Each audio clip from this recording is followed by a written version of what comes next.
military wake up.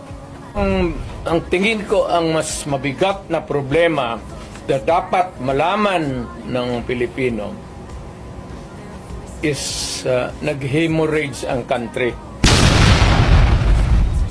Pati yung PhilHealth nga na hindi sa gobyerno, contribution natin yan, yun ang ano doon, yung 16 billion na nilipat nila.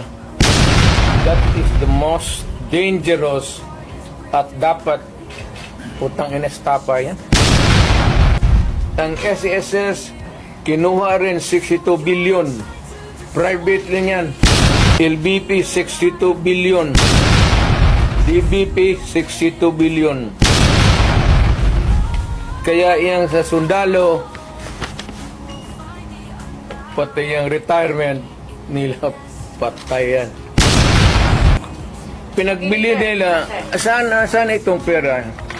25 tons of gold reserves natin sold amounting to 129 billion. Bakit nila pinakialaman? Wala kang nakita ng project, maintenance na lang. Ngopos ni Romualdez kasi Romualdez, congressman lang, pero left and right ang pamigay niya. Oh, may tag 5,000 kayo ngayon. Kita ko sa TV ko.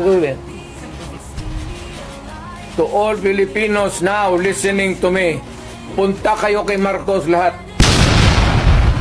Tignan natin kung anong mangyari. Mga Pilipino, nakikiusap ako. Punta kayo kay Marcos, hindi kami nakipag-contest kay Marcos. Buksan ng Congress. Ang congressman, hinamon ko ba sila? To open your books.